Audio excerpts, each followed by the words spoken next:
Magandang araw po sa inyong lahat.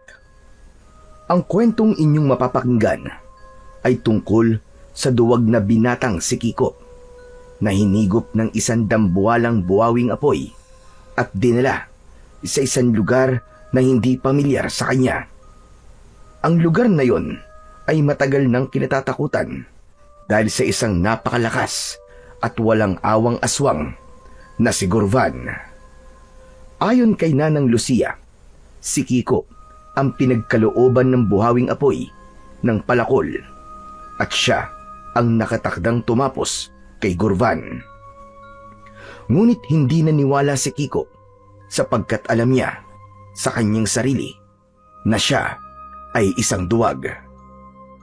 Mapaglalaban ba ni Kiko ang takot niya upang ipagtanggol ang nakararami mula kay Gurvan?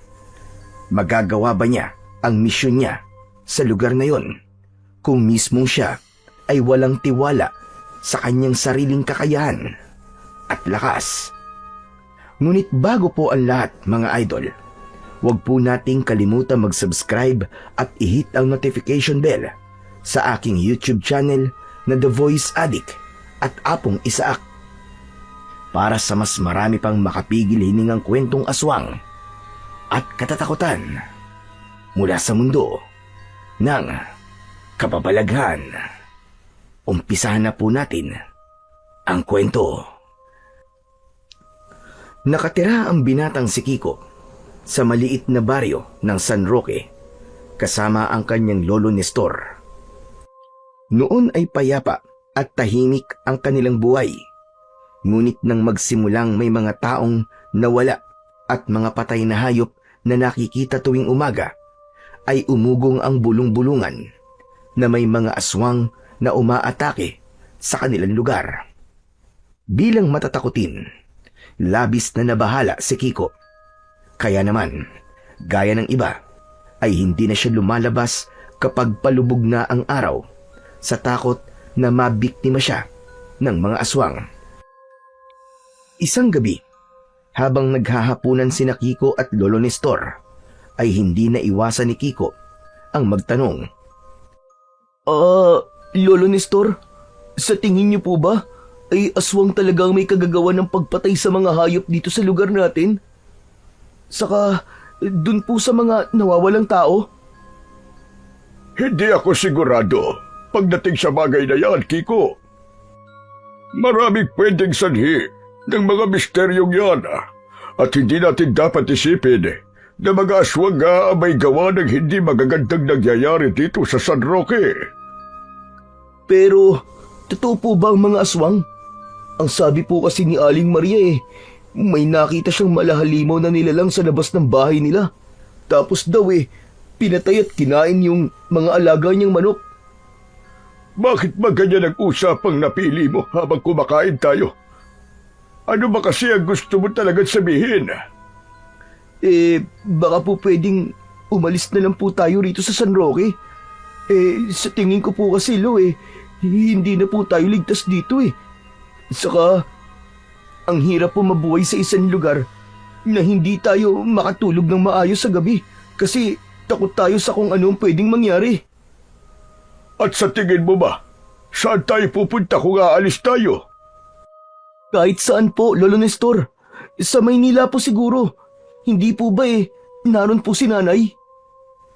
Yung nanay mong iniwan ka sa akin dahil may iba ng pamilya. Abay sige, hanapin mo siya doon sa Maynila. Pero huwag kang babalik dito umiiyak kapag hindi ka niya tinanggap.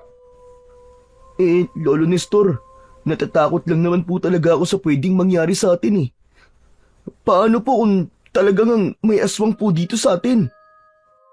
Talaga bang hindi ka na magbabago, Kiko? Hindi mo na talaga maaalis sa pagkatao mo pagiging matatakutin mo. Abay no, bata ka pa. Naiintindihan ko kung bakit ka matatakutin kasi bata ka pa nun. Pero Kiko naman, binata ka na ngayon. Para sa iyong kaalaman, hindi mo ba alam na pinagtatawanan ka na ng mga tao rito sa ating baryo dahil ultimong bubuyog ay takot ka? Lolo naman Sino ba naman po kasing hindi matatakot sa bubuyog? Kapag natusok ako nun mamamaga po ang katawan ko. Ang sakit kaya nun. Ay, naku, Kiko. Ewan ko sa'yo. Huwag mo na nga muna akong kausapin at kumain ka na lamang dyan. Aminado si Kiko na totoo ang lahat ng sinabi ni Lolo Nestor tungkol sa kanya. Sadyang duwag o matatakotin siya. Ang hinala ni Kiko ay dahil yon sa lumaki siya na walang ama, kaya walang nagturo sa kanya para maging matapang. Dumagdag pa ang pag-iwan sa kanya ng kanyang ina nung 10 taong gulang pa lamang siya. Iniwanan siya nito kay Lolo Nestor dahil muli itong umibig sa ibang lalaki. Simula noon ay si Lolo Nestor na ang nagpalaki at bumuhay kay Kiko. Ang pag-aalaga ng mga baboy at pagbibenta ng mga yun ang pinagkukunan nila ng panggastos para sa kanilang pang-araw-araw. Tinutulungan ni Kiko ang lolo niya sa pag-aalaga ng mga baboy upang kahit paano ay meron siyang silbi sa bahay na yon. Kinagabihan, hindi makatulog si Kiko habang si Lolo Nestor ay mahimbing nang natutulog sa tabi niya. Nakahiga sila sa banig na inilatag nila sa kawayang sahig ng kanilang kubo. Bawat kaluskos na naririnig ni Kiko mula sa bahay ay nagbibigay sa kanya ng takot. Agad niyang naisip na baka may aswang na umaaligid sa kanilang bahay. Hanggang sa may narinig siyang yabag ng paa sa labas, hindi na siya nagdalawang isip na yugyugin ng malakas si Lolo Nestor. Lolo! Lolo, gumising po kayo, Lo! Lo! Ano ba, Kiko? Para kang batang humihingi ng gatas, pabihira ka. Lo, kasi po parang may tao po sa labas Baka nga po, hindi yung tao. Baka aswang po yun, Lo. Pabihira naman buhay to. Ginising mo ko dahil lang sa natatakot ka. Lolo naman baka nga po may aswang sa labas. Ano kung may aswang? Ano gusto mong gawin ko? Lumabas at makipagkumustahan sa kanya? Matulog ka na lang dyan at huwag mo nang subukang gambalain ang tulog ko. Alam mo namang marami pa akong kailangan gawin bukas. Kailangan ko ng maayos na pahinga. Agad na tumalikod si Lolo Nestor at makalipas ang ilang minuto ay narinig na ni Kiko ang mahinang paghilik nito. Hindi pa rin magawang makatulog ni Kiko. Nakiramdam siya sa paligid. Sa tuwing sinusubukan niyang pumikit, ay bigla siyang makakarinig ng kaluskos sa labas ng bahay. Kaya agad na bumubukas ang kanyang mga mata. Kinuha na lang niya ang isang unan at itinikip niya yon sa kanyang tenga upang kahit paano ay mabawasan ang naririnig niya. Tila naging epektibo naman yon dahil makalipas lamang ang ilang sandali ay nagawa na niyang makatulog. Kinaumagahan, naunang nagising si Kiko sa kanyang Lolo Nestor. Bumangon agad siya at nagtungo sa likod ng bahay dahil nandoon ang kanilang lutuan. Nagpabaga siya ng uling sa kalan at isinalang niya roon ang takuring may tubig. Gusto kasi ni Lolo Nestor na paggising nito sa umaga ay makakapagkape ito kagad. Habang hinihintay ni Kiko na kumulo ang tubig, ay bumalik siya sa loob ng kanilang kubo. Naabutan niya si Lolo Nestor na nakatayo at nag-uunat ng katawan. Narinig niya ang pagtunog ng mga buto nito na parang mababali na.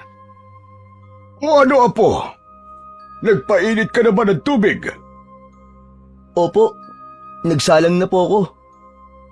Tignan mo nga pala yung mga baboy at pakainin mo na rin. Sige po, Lolo. Muling lumabas si Kiko at pasipol-sipol pa siya habang naglalakad papunta sa kulungan ng mga baboy na nasa likod ng kanilang bahay. Medyo malayo yun sa kanilang bahay upang hindi nila maamoy ang dumi ng mga baboy. Ngunit pagdating ni Kiko sa kulungan ng mga baboy ay nagimbal siya nang makitang patay na ang 3 baboy na naroroon. Nagkalat ang dugo sa sahig ng kulungan. Wakwak ang tiyan ng lahat ng baboy at wala na ang mga laman loob ng mga yon. Napaatras si Kiko. Nanginig ang buong katawan niya, saka siya mabilis na tumakbo pabalik sa kanilang kubo. Habol niya ang kanyang paghinga at namumutla siya. Kumunot ang noo ni Lolo Nestor nang makita si Kiko. Ano ba nangyayari sa iyo, Kiko? At tumahagos ka? Aba, pinatingin ko lang naman sa iyo mga alaga natin baboy ah. Huwag mong sabihin pati sa mga baboy takot ka na rin. Lolo, ang mga alaga po natin baboy. Ang mga alaga po natin baboy, Lo. Patay na po sila lahat. Ano ka mo? Opo, Lo. Totoo po sinasabi ko. Halay po kayo. Tignan niyo po, Lo. Nagmamadaling lumabas si Lolo Nestor at magkasabay sila ni Kiko na nagtungo sa kulungan ng mga baboy. Maging ang matandang lalaki ay nagimbal nang makita ang nangyari sa kanilang mga alaga. Diyos ko, Panginoon ko! Ano nangyari sa mga baboy ko? Bakit ganito ang itsura nila? Napakawalang puso naman ang gumawa nito! Lolo, hindi po kaya aswang po ang may gawa niyan? Tignan niyo po ang itsura nila. Wakwak po ang tiyan at wala na po mga laman loob nila. Hindi po ba ganyan din ang nangyari sa mga alagang baboy ni Mang Andres nung nakaraang buwan? At ang sabi ni Mang Andres, aswang daw po ang pumatay sa mga alaga niya. Napalagay ko, tama ang iyong sinabi. Mukhang aswang nga may kagagawa nito, Kiko. Mga pesteng aswang na yan. Perwisyo na nga sa tao, pati na rin sa negosyo. Sabi ko naman po sa inyo totoo po ang mga aswang May sinabi ba kung hindi sila totoo? At sabi ko, ay hindi ako sigurado kung may aswang na nga dito sa ating baryo. Magkaiba yon. Lo, ano na po ang gagawin natin ngayon? Hindi ako papayag na hindi makaganti sa kanila. Sisiguraduhin kong magsisisi ang mga pesting aswang na yon sa ginawa nila sa mga baboy natin. Lo, huwag niyo pong sabihin na kakalabanin niyo po ang mga aswang. Hindi ko na sila kakalabanin dahil papatayin ko pa sila. Ano? Papatayin niyo sila? Sigurado po ba kayo? Ang tapang niyo naman po masyado, Lo. Kaya niyo po bang makipaglaban sa mga aswang? Konting oras nga lang po na nakayuko kayo Nagrereklamo na po kayo na masakit po ang likod niyo. Tumigil ka, Kiko. Huwag mo mamalitin ang kakayahan ng isang matandang galit dahil pinatay ang mga alaga niyang baboy. Basta, hubad na sa akin ang mga aswang na yan. Magsisisi sila sa ginawa nila sa mga alaga kong baboy. Hindi na kinontra pa ni Kiko ang gustong gawin ni Lolo Nestor. Kilala niya kasi ito na kapag nagagalit ay talagang hindi ito maaaring walang gawin. Ngunit natakot siya para sa buhay nilang dalawa dahil nakumpirma na nila na meron nga talagang aswang sa kanilang baryo. Simula noon ay palagi nang nagbabantay si Lolo Nestor sa labas ng kanilang bahay. Nakaupo ito sa isang bangkito habang may hawak na matalas na itak. Habang si Kiko naman ay nasa loob ng bahay at pinapanood ang lolo niya. Kapag inaantok na siya, ay natutulog na siya at kinabukasan ng umaga ay magigising siyang tulog ang lolo niya sa kanyang tabi. Ilang gabing ginawa yon ni Lolo Nestor hanggang sa may awa ng naramdaman si Kiko para sa kanyang lolo. Isang madaling araw ay naalimpungatan siyang wala ang lolo niya sa kanyang tabi. Bumangon siya at binuksan ang pinto. Nakita niya ang kanyang Lolo Nestor na nakaupo sa bangkito habang hawak ang itak.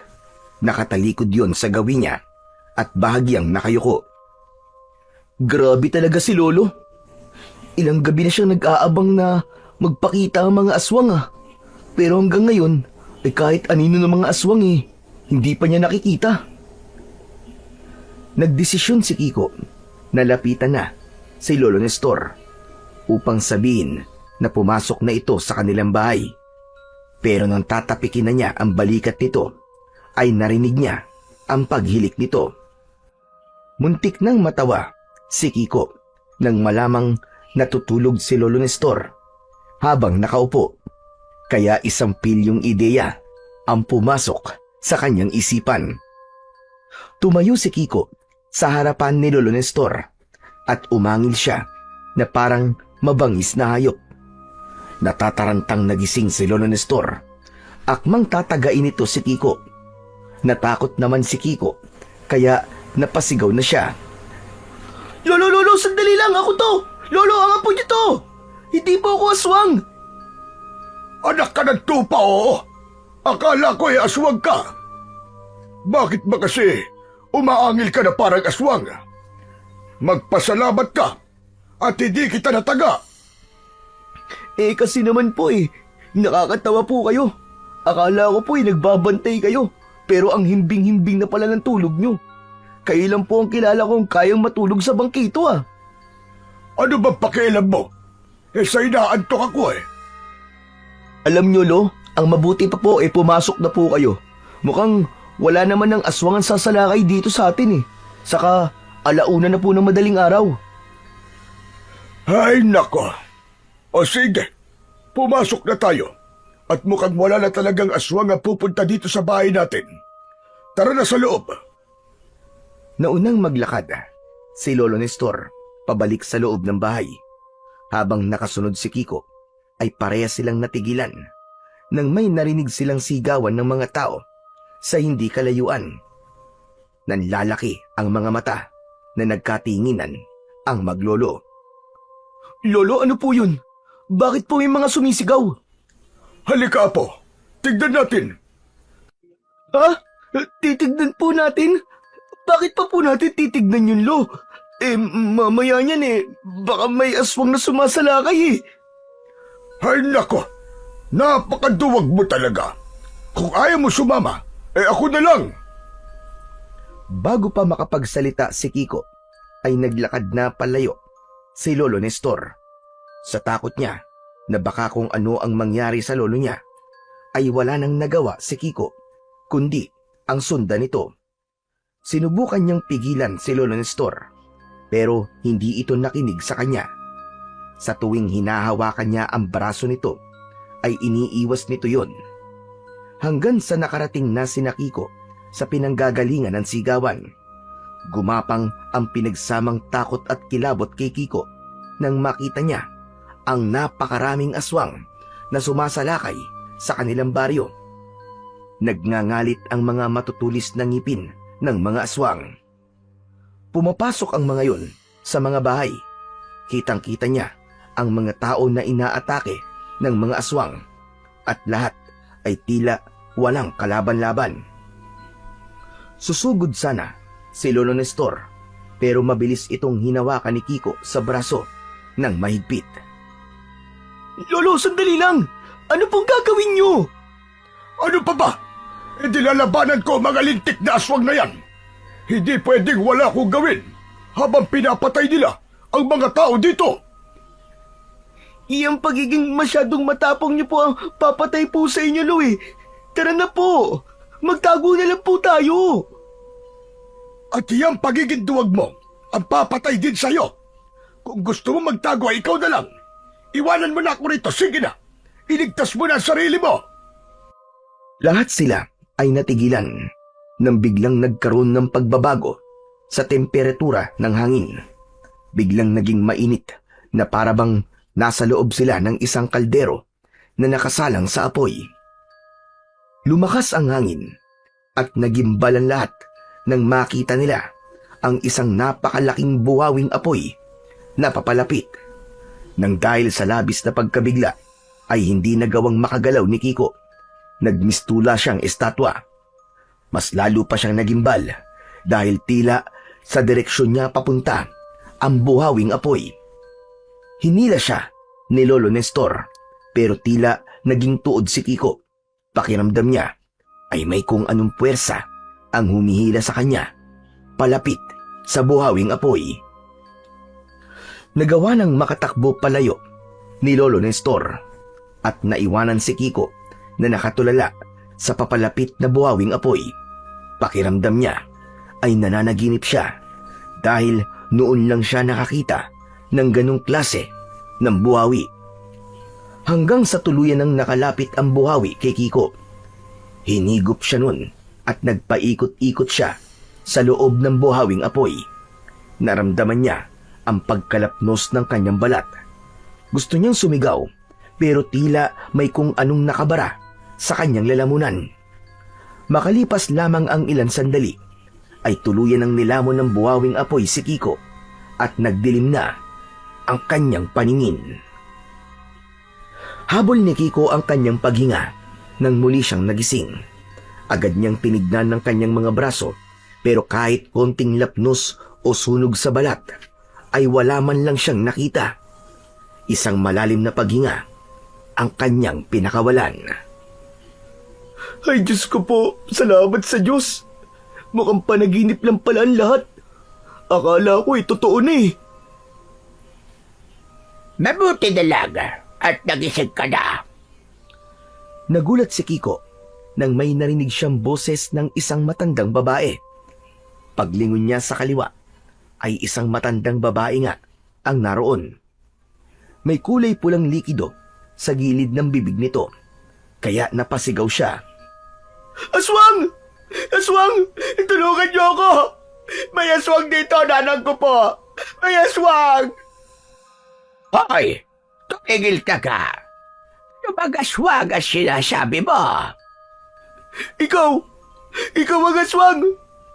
Tingnan mo, may dugo ka pa nga sa bibig mo! Malamang, kakatapos mo lang kumain ng sanggol! Ah! Ito ba pula sa bibig ko? Abay nga lang ito! Hindi ito dugo! Ibig mong sabihin, hindi ka aswang? Hindi ako aswang.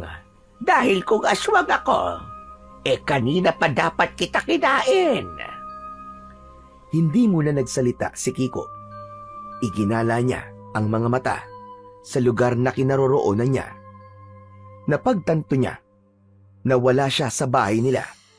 Ang bahay na kinaroroonan niya ay may dingding na gawa sa tuyong daw ng anahaw. Ang kinahihigaan niya ay tila pinatuyong balat ng kung anong hayop. Napabalikwas ng bangon si Kiko at nang hihilakbot na tumingin sa matandang babae na napakabilis ng paggalaw ng bibig dahil sa ngumunguya ito ng nganga. Nasan po ako? At sino po ba kayo? Ako si Nanang Lucia. Ako ang tumatayong pinuno sa lugar na ito na kung tawagin ay Karabakal. Ako na kasi ang pinakamatanda rito. Kaya ako ang itinalaga nilang mamuno rito. Karabakal? Ngayon ko lang po narinig ang pangalan ng lugar na yan. Teka, nasan po ba si Lolo Nestor? Nakita niyo po ba ang lolo ko? Ano po siya? Payat? Tapos medyo maliit lang po. Tapos manipis na po ang buhok niya. May mangilan-ngilan ganyang itsura dito sa Karabakal. Ngunit sa aking pagkakatanda ay walang Nestor na naninirahan dito. Kung ganun po kailangan ko nang makauwi po sa bahay namin. Malamang nag-aalala na po ang lolo ko sa akin. Tumayo si Kiko at malalaki ang hakbang na tinungo niya ang pinto.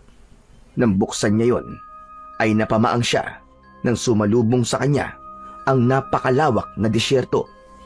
May mangilang-ngilang bahay doon na gawa rin sa anahaw. May mga tao na luma ang kasuotan at lahat ay napatingin sa kanya.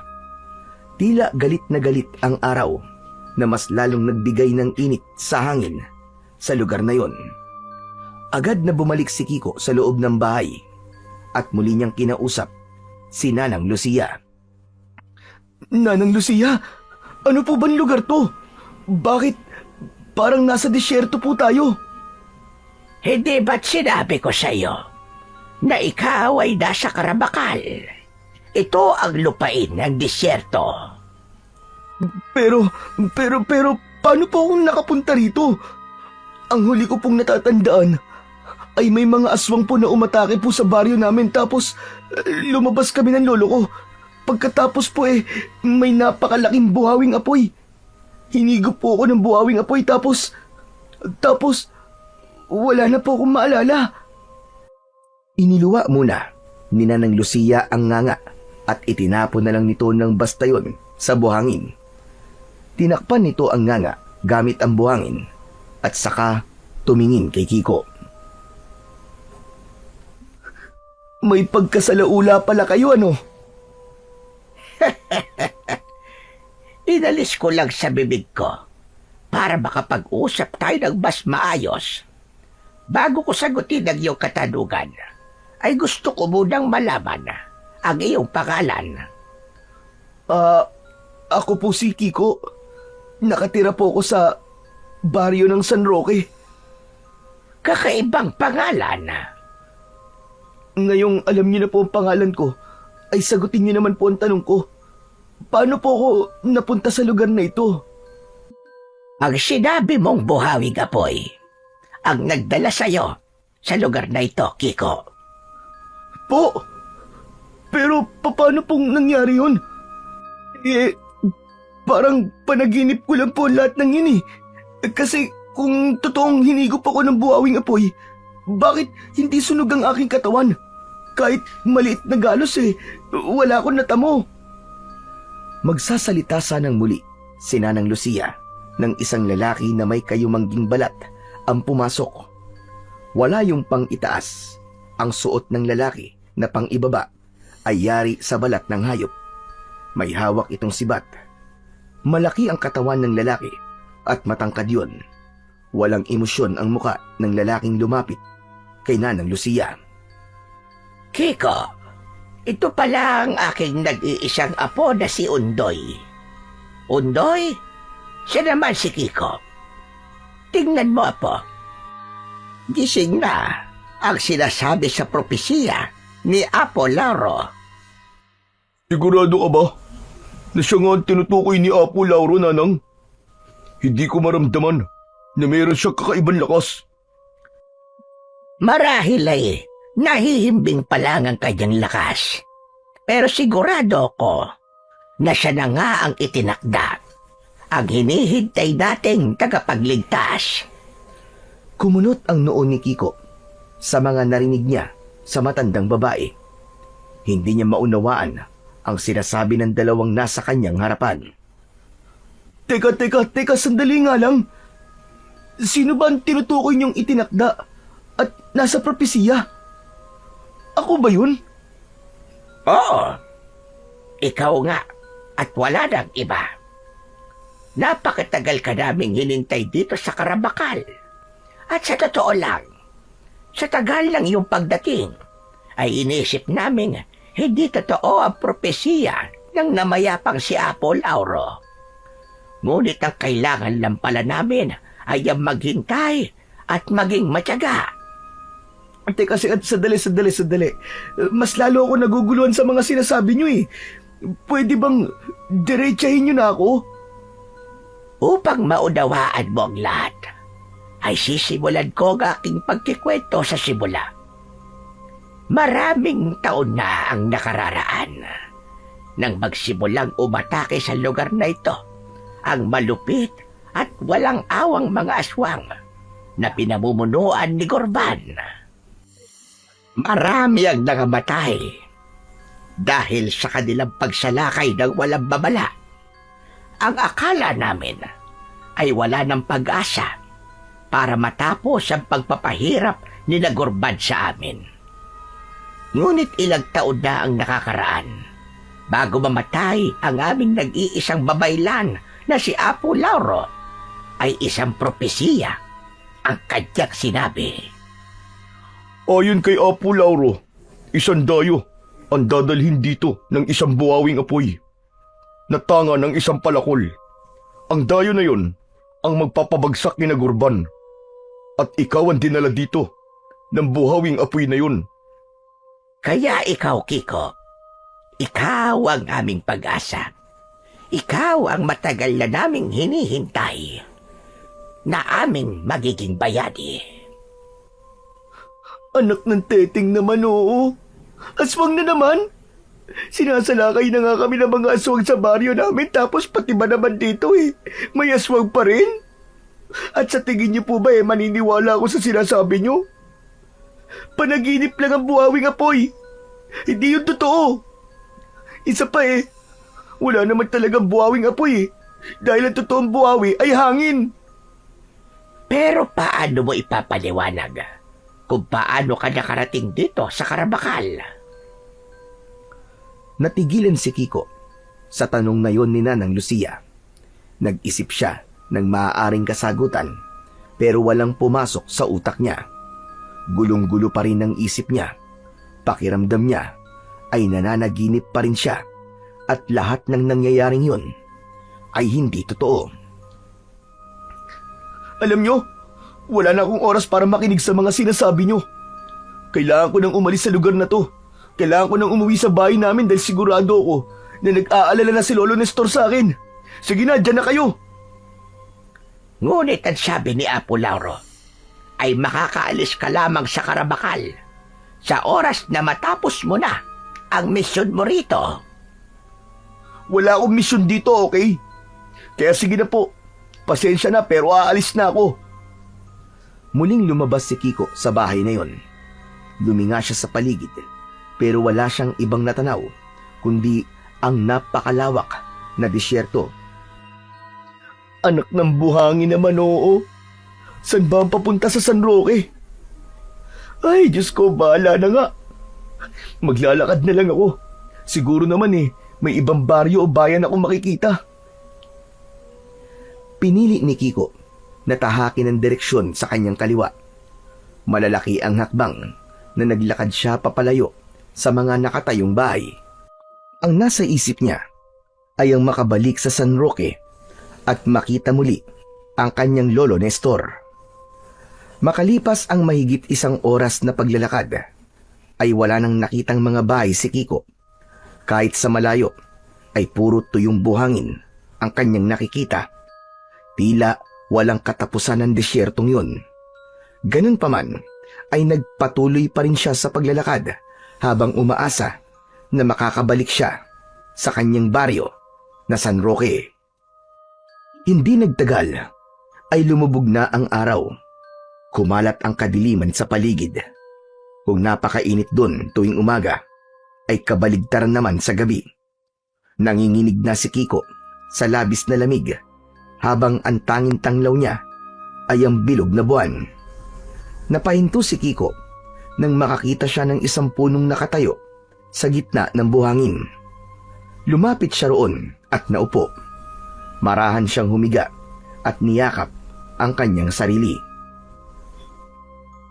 Dito na lang muna ako magpapahinga. Bukas ng umaga na lang ako magpapatuloy sa paglalakad. Pagod na ako. Habang nakahiga si Kiko sa ilalim ng punong nasa gitna ng disyerto, ay pilit niyang pinakalmaan sarili. Pilit niyang inisip na ligtas siya roon kahit hindi niya alam kung nasaan siya. Ngunit bigla siyang napatayo nang makarinig siya ng mahinang kaluskos sa kung saan. Sino nandyan? May tao ba dyan? Pakiramdam ni Kiko ay huminto ang kanyang paghinga. Kumabog ang dibdib niya. Dahan-dahan siyang lumingon at sa pamamagitan ng liwanag ng buwan ay may nakita siyang nilalang na palapit sa kanyang kinaroroonan. Payat yun at may mahahabang kuko.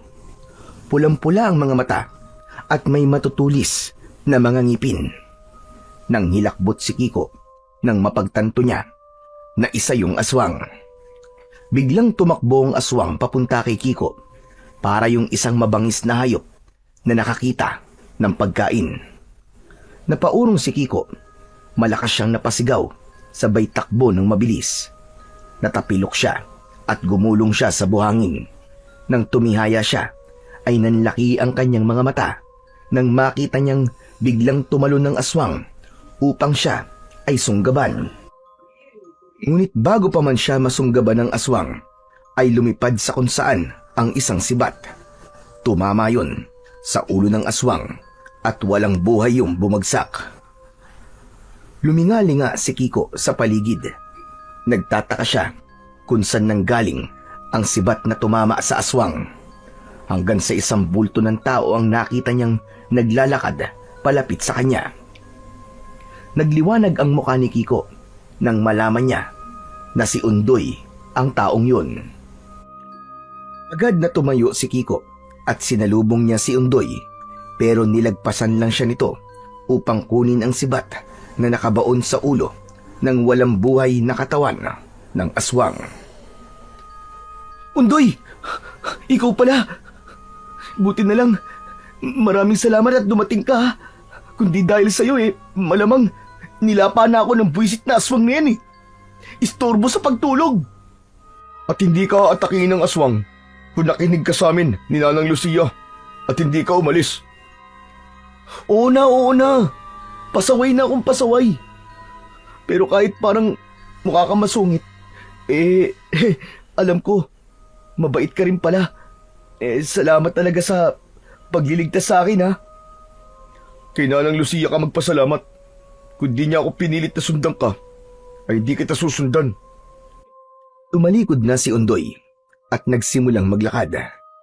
Nanatiling nakatayo si Kiko at pinanood niya lang si Undoy. Hindi niya kasi alam kung sasama ba siya rito pabalik sa Karabakal o ipagpapatuloy niya ang paghahanap sa daan pabalik sa San Roque. Biglang huminto si Undoy at lumingon kay Kiko. Ano pang tinatayo-tayo mo dyan? Gusto mo ba buhatin pa kita? Pwede ba? Pagod na kasi ako Gawa ng paglalakad ko kanina. Walang dahilan para buhatin kita, Kiko. Kung gusto mo manatili rito, ay hindi kita pipilitin. Basta, huwag mo nalang asahan na ililigtas kita uli kapag may aswang na umatake sa'yo. Sasama na pala ako sa'yo, Undoy. Teka, hintayin mo ako! Nagmamadaling naglakad si Kiko palapit kay Undoy. Bago pa man siya makalapit sa binata, ay nagsimula na ulit itong maglakad. Sanay na sanay sa paglalakad sa buhangin si Undoy. At hindi gaya ni Kiko na nahihirapan pa dahil minsan ay bahagyang lumulubog ang buhangin na kanyang natatapakan. Teka! Sandali lang naman, Undoy! Pwede bang bagalan mo lang ang paglalakad mo? Hindi maaari ang babagal-bagal sa lugar na to, Kiko, kapag madilim na. Dahil kung mabagal kang kumilos, ay parang binibigyan mo lang ng pagkakataon ng mga aswang na gawin kanilang pagkain. Ibig mo ba sabihin, sa sandaling to maaaring may mga aswang na pinapanood tayo at nag-aabang lang ng magandang tiyempo para umatake? Ganun na nga. Maswerte ka at isang aswang lamang ang umatake sa'yo kanina. Dahil kung marami sila, ay baka hinayaan na lang kitang mamatay dahil hindi ko kaya makipaglaban sa maraming aswang. Napalunok si Kiko. May takot na bumalot sa kanyang puso. Kung siya ang masusunod, ay nais na sana niyang makaalis sa lugar na yon. Ngunit dahil hindi siya sigurado kung nasaan ang daan pabalik sa San Roque at mapanganib tuwing gabi dahil sa mga aswang, ay mas pinili na lamang ni Kiko na sumama kay Undoy pabalik sa Karabakal.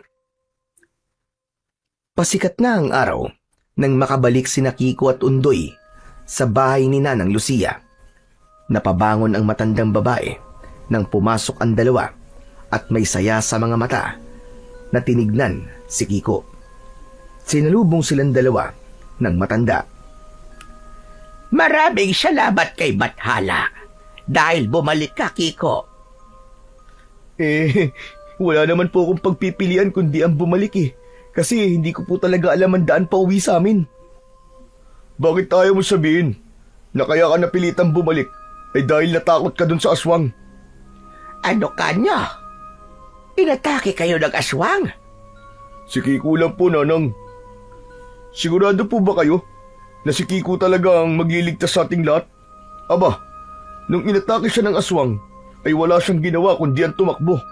Imbis na harapin ang kalaban, ay natakot siya at parang isang daga na hinabol ng malaking leon. Undoy, Apo. Gaya ng aking sinabi, ay baka hindi pa nagigising ang taglay niyang kapangyarihan at lakas, lalo na't hindi niya hawak ang kanyang palakol. Nanang Lucia, ano ba kasing palakol ang sinasabi niyo? Sa pagkakatanda ko kasi, ay wala naman akong dalang palakol nang higupin ako ng buhawing apoy eh. Ang palakol na yon ay ipinagkaloob sa iyo ng buhawing apoy dahil ikaw ang itinakda. Nang natagpuan ka namin, ay itinago ko muna ang palakol na yon. Nasaan po ba ang palakol na sinasabi niyo? Pwede ko po bang makita?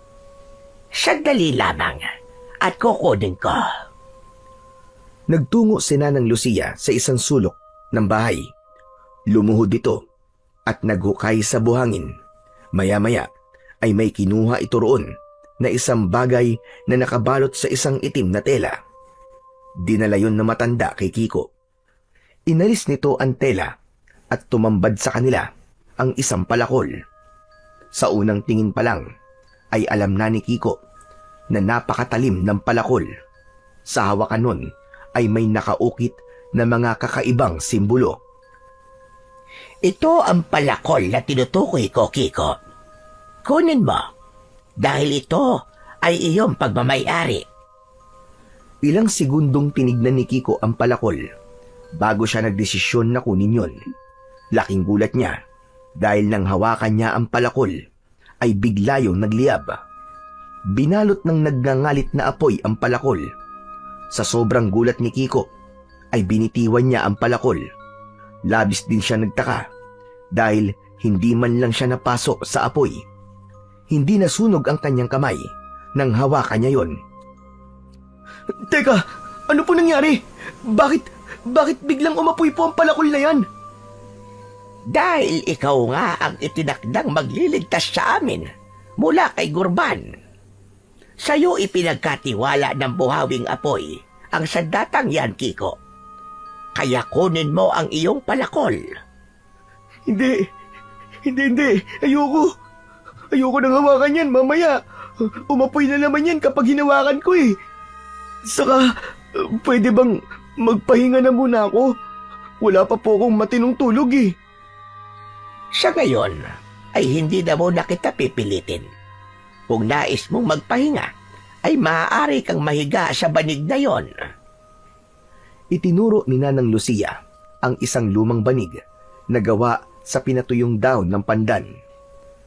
Nahiga na nga doon si Kiko at tumalikod siya kina Nanang Lucia at Undoy. Ang totoo ay hindi talaga siya inaantok.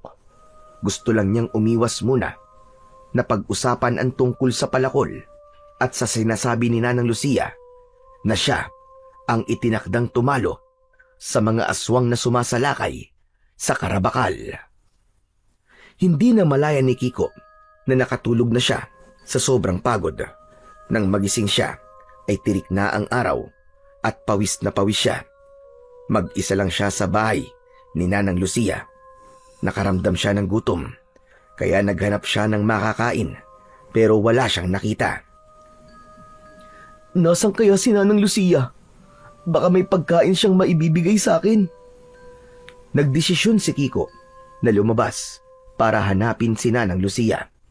Laking gulat ni Kiko nang pagbukas niya ng pinto ay nagtitipon-tipon ang mga tao sa labas ng bahay ni Nanang Lucia.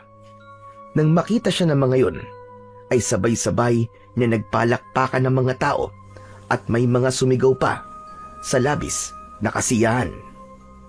Agad na isinarado ni Kiko ang pinto at huminto ang ingay ng mga tao. Teka, ano nangyayari sa kanila? Bakit sila tuwan-tuwa nang makita ko? Hindi naman ako artista. Nagulat si Kiko nang pumasok si Nanang Lucia. Nakangiti ito ng malaki. Mabuti at gising ka na. Kanina ka pa namin hinihintay na lumabas, Kiko. At bakit niyo naman po ko hinihintay na lumabas? Dahil ipinaalam ko na sa kanila na dumating na ang magliligtas sa amin mula kina Gurban. At ikaw yon, Kiko. Bakit niyo po ba ginawa yun? Bakit niyo po sinabi sa kanila na ako ang magliligtas sa inyo mula kay Gurban? Nanang naman, paano kung hindi ako hinihintay niyo? Kahit ako nga sa sarili ko alam kong wala akong kakayahan na makipaglaban sa mga aswang Baka umasa lang ang mga tao rito sa inyo, tapos mabigo ko sila sa huli. Ako nagsasabi sa'yo na nasa iyo ang lahat ng palatandaan na dayong aming hinihintay. Ngunit, saka na natin pag-usapan yan. Naghanda kami ng simpleng selebrasyon para sa iyong pagdating dito sa Karabakal. Ano? Selebrasyon? Ibig sabihin may mga pagkain? Hindi lang pagkain, kundi pati inumin. Halika, saluhan mo kami at para may pakilala na rin kita ng formal sa lahat. Kung hindi dahil sa pagkain, ay hindi sasama si Kiko kay Nanang Lucia sa paglabas sa bahay nito. Nang muli siyang nakita ng mga tao, ay nagpalakpakan na naman ang mga yon. Nakita ni Kiko ang pag-usbong ng pag-asa sa muka ng bawat isa. Nang sabihin ni Nanang Lucia na tumahimik muna, ay sinunod naman ito ng mga naroon. Nanang, pwede bang kumain na muna tayo? Kanina pa ako nagugutom Huwag kang mag-alala, dahil pagkatapos kitang ipakilala sa lahat, ay makakakain ka na. Sandali lang naman ito. Muling tumingin si Nanang Lucia sa mga tao at saka ito nagsimulang magsalita. Mga kasama, ilang taon na rin tayong nabubuhay sa takot. Gabi-gabi tayong nagdadasal na sana'y hindi na umatake dito si Gurban. Ilang anak na ba ang nawala? Ilang tahanan na ba ang nawasak? Ilang gabi na tayong natutulog nang hindi sigurado kung gigising pa ba tayo kinabukasan. Bago bawian ng buhay ang ating babaylan at dating pinuno na si Apo Lauro, ay sinabi niya na may darating na buhawing apoy dito sa Karabakal. At dala ng buhawing yon ang isang binatang dayo na pagkakalooban ng naturang buhawi ng makapangyarihang palakol. At ang binatang dayo na yon ay walang iba kundi ang lalaking nasa aking tabi, si Kiko. Muling nagpalakpakan ng mga tao. Pilit nang ngumiti si Kiko sa bawat isa. Napakagat sa labi si Kiko. Ramdam niyang nakatutok ang lahat ng mata sa kanya. Ang totoo po niyan hindi ako sigurado kung ako talaga yung nasa propesiya na sinasabi niyo. Ang ibig sabihin ni Kiko, mga kasama, ay hindi pa masyadong napoproseso ng utak niya ang nangyayari. Maging siya ay nabibigla na nandito na siya sa Karabakal. Bigyan pa natin siya ng ilang araw para maproseso niya ang lahat. Ngayon ay maaari na tayong kumain. Sige na. Nagtungo na ang mga tao sa isang mahabang lamesa na may pagkain at mga inumin, habang si Kiko naman ay patuloy na kinakabahan dahil sa isang mabigat na responsibilidad na hindi naman niya ginusto. Kiko, iho, wag na wag mong sasabihin sa mga tao rito na duda ka na ikaw ang nasa propesiya. Ngayon ko lang nakita ang pag-asa sa mukha ng mga tao rito. At sana ay wag mo yung wasakin. Pero Nanang Lucia, nagsasabi lang naman po ako ng totoo Ayokong isipin niyo po na ako talaga ang hinihintay niyo. Dahil alam kong hindi ako yun. Kailanman ay hindi nagkamali ng hula at nakitang propesiya si Apo Lauro. Kaya sigurado ko na darating ang tamang panahon at mapapabagsak mo ang mga aswang na matagal lang nagdudulot ng takot at kamatayan sa aming lahat. Sige na, kumain ka na. At alam kong ikaw ay gutom na. Isinantabi muna ni Kiko ang kanyang alalahanin. Nagtungo na siya sa mahabang mesa at dinulutan siya ng pagkain ng isang napakagandang babae.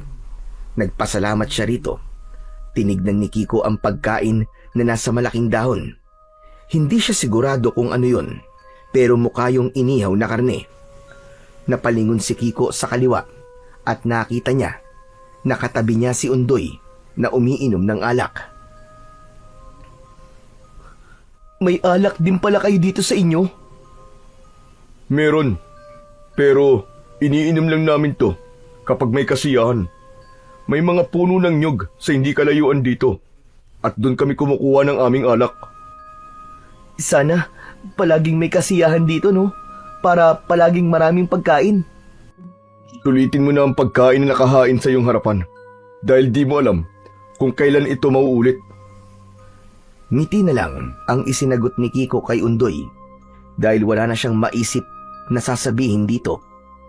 Sinimulan niya ng kainin ang inihaw na karne at labis siyang nasarapan sa lasa nun.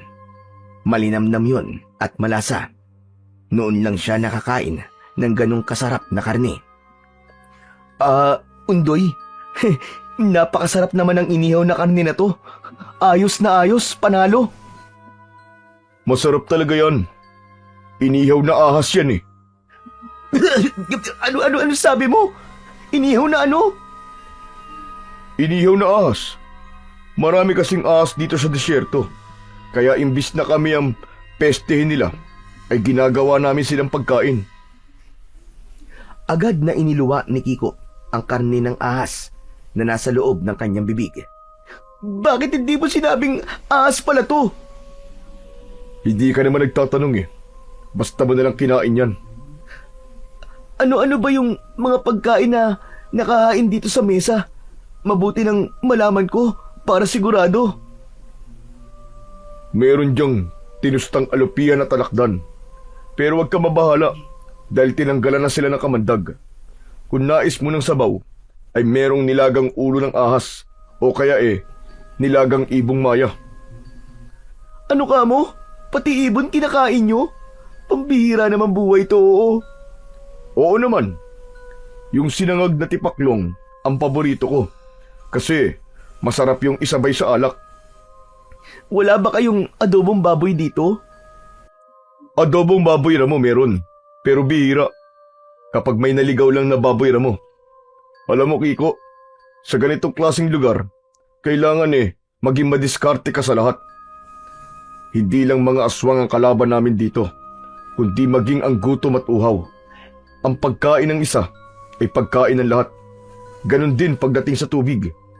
Nirarasyon ng pagkain at tubig dito sa Karabakal upang masiguro na lahat ay may mailalaman sa sikmura nila. Nang dahil sa mga narinig ni Kiko mula kay Undoy, ay doon niya napagtanto na mapalad pa rin pala siya sa buhay niya sa San Roque. Iniisip niya noon na mahirap sila ni Lolo Nestor, ngunit may mga tao pa rin pala na mas naghihirap kesa sa kanila. Sa mga sumunod na araw, unti-unting nasanay si Kiko sa pamumuhay sa Karabakal. Maaga siyang gumigising upang tumulong kina Nanang Lucia sa paghahanda ng pagkain, pag-iigib ng tubig mula sa malayong balon at kung minsan ay nakikipagkwentuhan siya sa mga bata. Sa kabila ng mainit na klima at tuyong paligid, naramdaman niya ang pagkakaisa ng mga tao roon. Lahat ay may silbi at bawat isa ay may tungkuling ginagampanan. Nakita niya rin kung paano pinamumunuan ng maayos ni Nanang Lucia ang lugar na yon. Ngunit kahit abala siya sa araw-araw, ay hindi nawawala sa isip ni Kiko ang kanyang lolo Nestor. Sa tuwing natatapos ang mga gawain at napapatingin siya sa langit, ay naiisip niya ang baryo nila.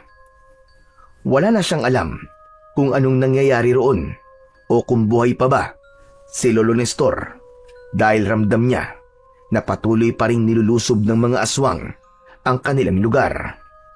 Sa bawat gabing lumilipas, mas lalo niyang nararamdaman ang bigat sa kanyang puso. Sa kabila ng pag-aalaga at pagtanggap sa kanya ng mga taga-Karabakal, may bahagi sa kanya na nananatiling hindi mapakali. Isang gabi, hindi magawang makatulog ni Kiko.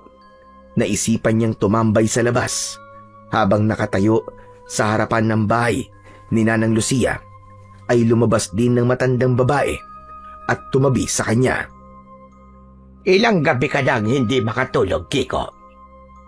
Meron bang gumagambala sa isip mo?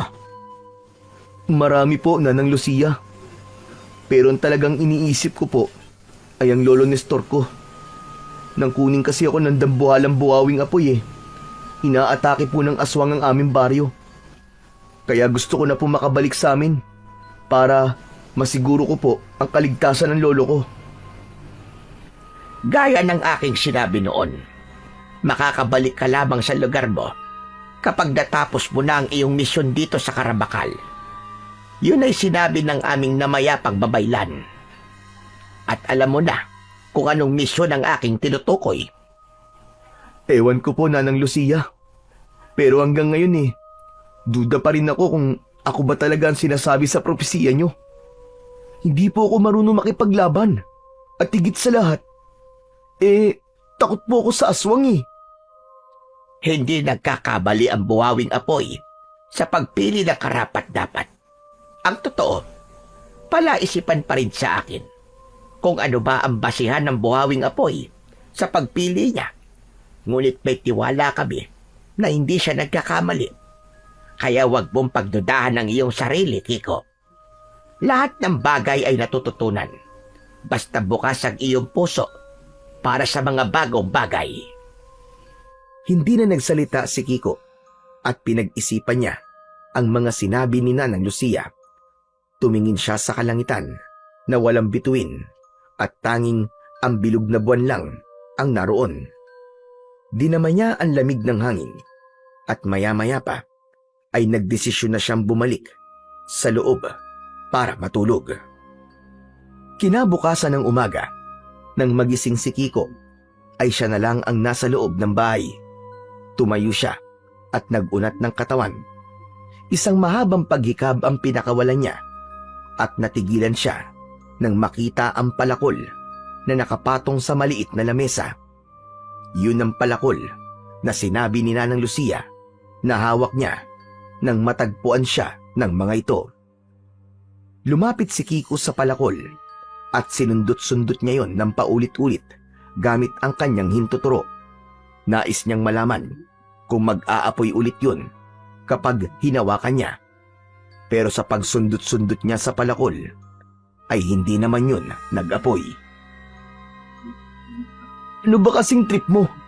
At ako ang pinili mo. Bakit hindi ka pumili ng isang tao na may kaalaman sa pakikipaglaban sa aswang? Yung matapang. O baka naman, nagkamali ka lang sa akin. Baka hindi naman talaga ako ang kukunin mo para dalhin sa lugar na to. Teka, bakit ba kita kinakausap? Wala naman akong makukuhang sagot sa'yo. Mukha lang akong timang dito Ay, nako, basta. Kahit anong mangyari, ay hindi na kita hahawakan na palakol ka. Baka masunog mo pa ako Matapos yun, ay lumabas na si Kiko at sumalo na siya sa almusal kina Nanang Lucia at sa iba pang mga tao sa Karabakal. Gising ka na pala, Kiko.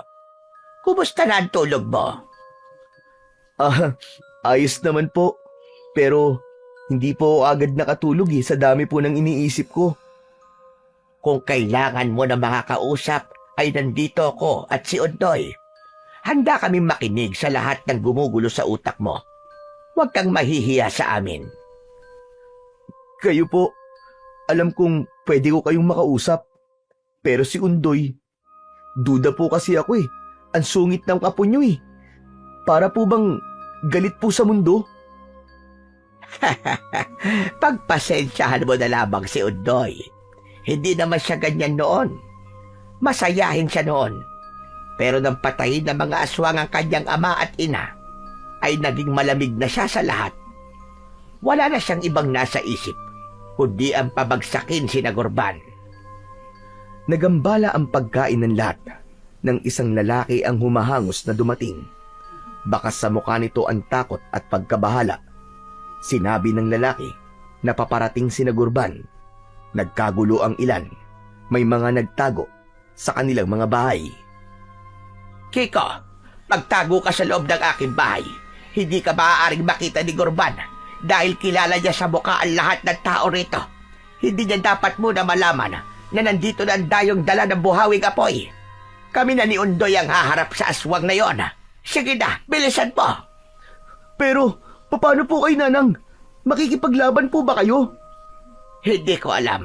Pero sana may sasabihin lang si Gurban kaya siya pupunta rito ng ganitong oras. Sige na, magtago ka na muna at huwag kang lalabas kahit na anong mangyari.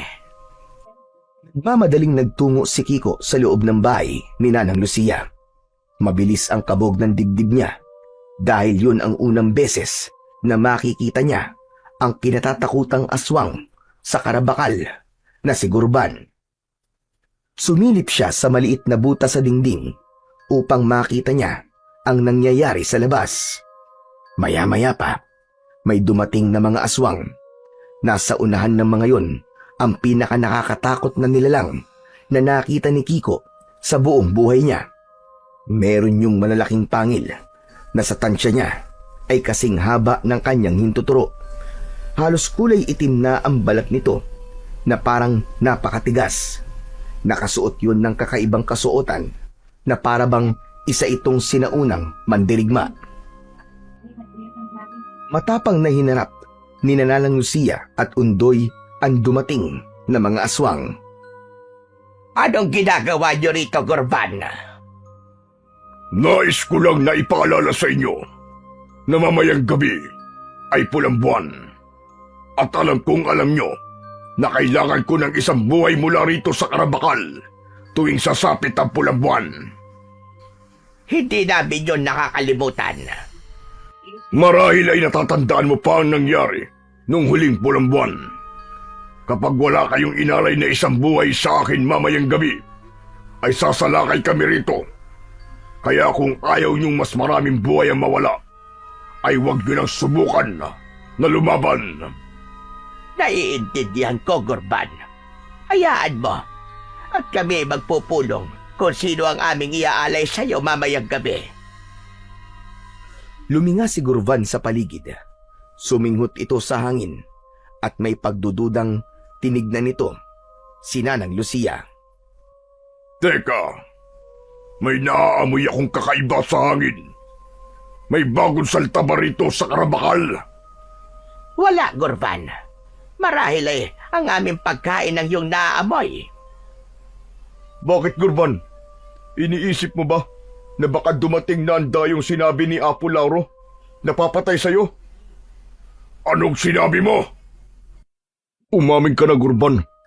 Kaya madalas ka nagtutungo rito sa Karabakal. Dahil alam mo dito dadalhin ng buhawing apoy ang taong tatapos sa kasamaan mo. Nais mong malaman kung dumating na ba siya. Tama ba? Undoy, tama na. Gurban, huwag mo nalang pansinin na sinabi ng aking apo. Biglang sinakal ni Gurban si Undoy. Hindi lumaban si Undoy at nanatili itong nakatingin sa pinuno ng mga aswang. Kahit kailan ay hindi ko talaga gusto ang tabas na dila mo, Undoy. Masyado kang matabil. At kung sa tingin mo ay natatakot ako sa pagdating ng dayong sinasabi ni Apo Lauro, ay nagkakamali ka. Wala akong kinatatakutan.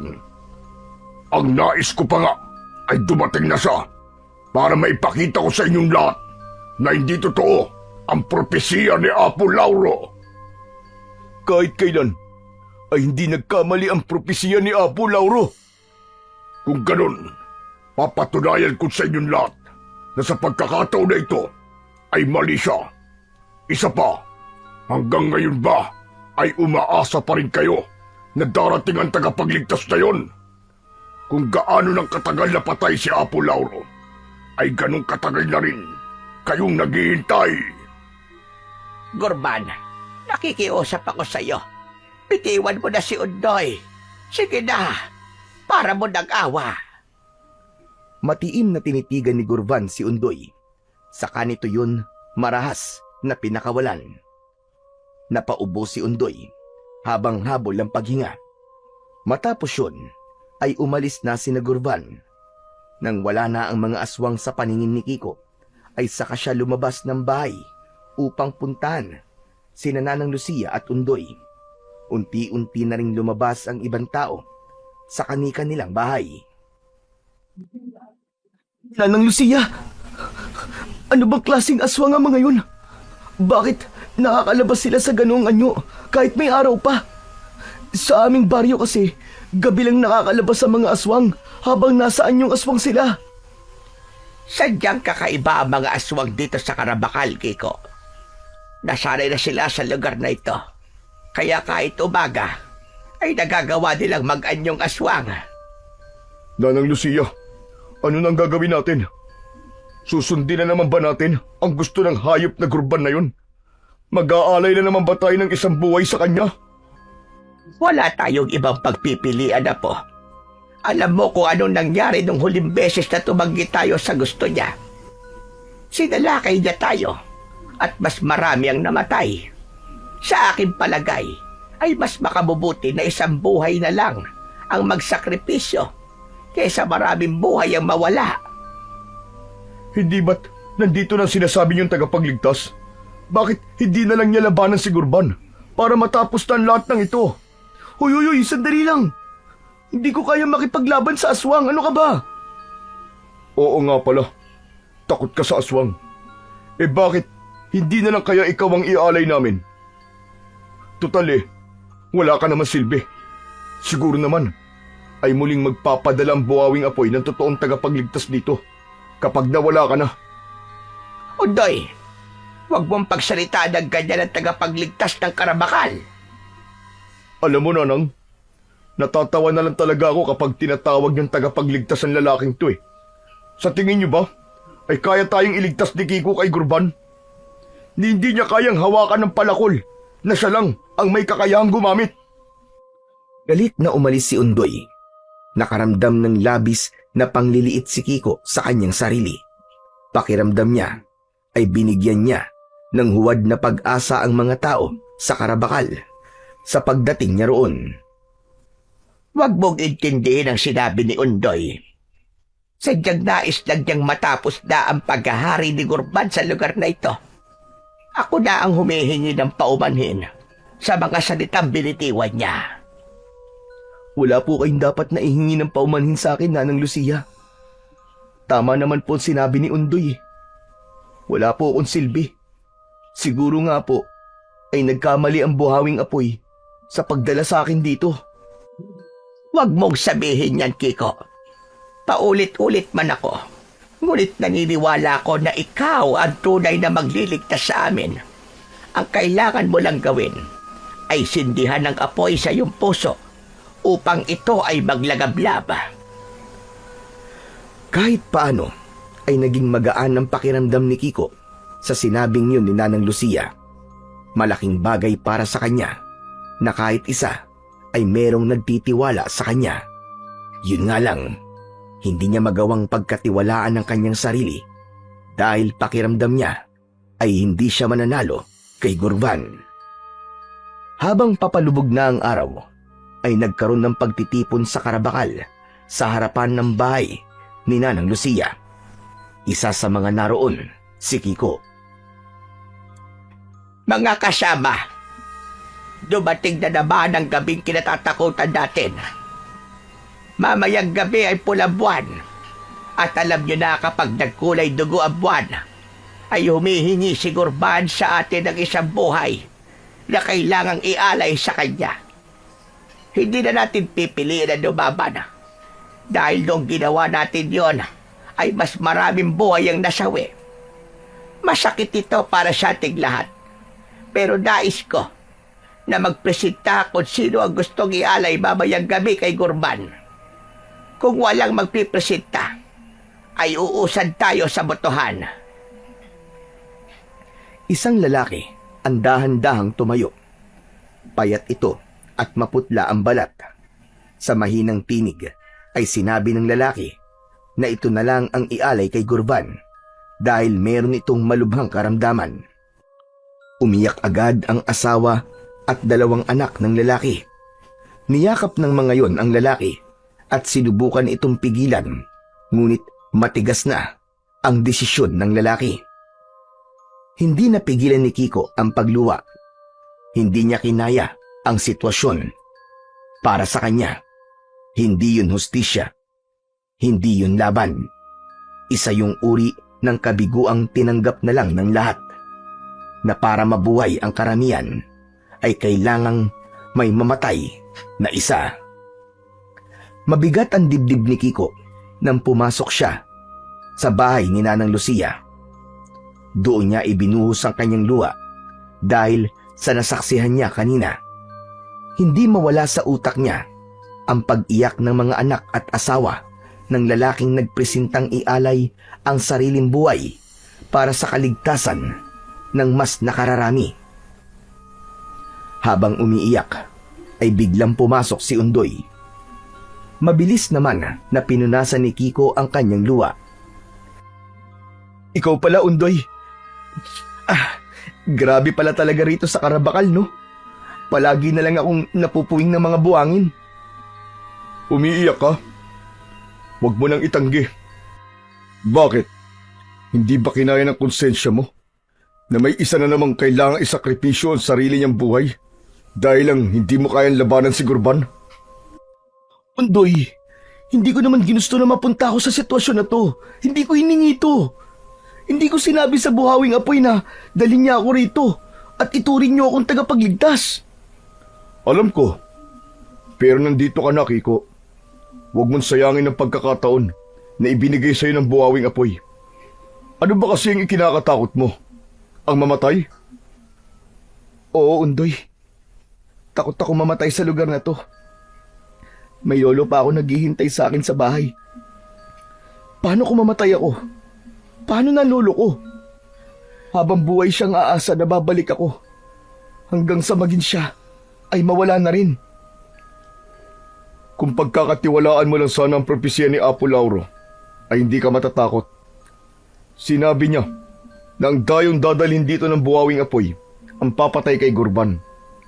Kaya kung ako sa'yo, ay kikilos na ako, Kiko. Dahil hindi natin alam kung paano mag-isip si Gurban. Maaaring isang araw, ihinto na niya ang paghingi ng isang buhay tuwing pulang buwan at patayin na lang niya ang lahat ng tao dito sa Karabakal. Matapos yung sabihin ni Undoy, ay lumabas na ito. Nang maiwang mag-isa si Kiko, ay tinignan niya ang palakol na nakapatong sa lamesa. Nilapitan niya yon at nanginginig ang mga kamay na sinubukan niya yung hawakan. Ngunit nang halos gahibla na lamang ang agwat ng kamay niya sa palakol, ay mabilis niyang binawi ang kanyang kamay.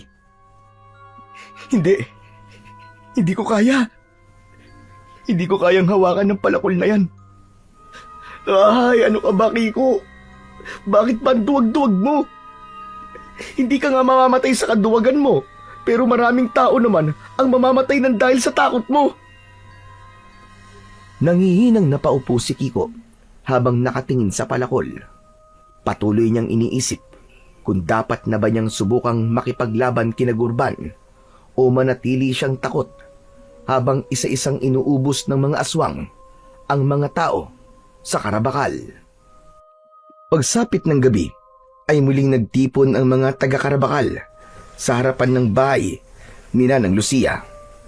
Nasa harapan si Nanang Lucia habang nasa magkabila ang tabi nito sina Kiko at Undoy. Kapansin-pansin ang mamula-mulang buwan na parabang nabahiran yon ng dugo. Mga kasama, ano bang sandali ay darating na si Gurban at ang kanyang mga alagad upang kunin ang alay. Ang nais ko ay huwag na tayong manlaban. Sa ngayon, ay hayaan na lang muna natin sila na magwagi. Ngunit nais ko na mag-alay tayo ng maikling panalangin sa ating lumikha. Sabay-sabay na yumuko ang lahat. Yumuko na rin si Kiko, sabay pikit.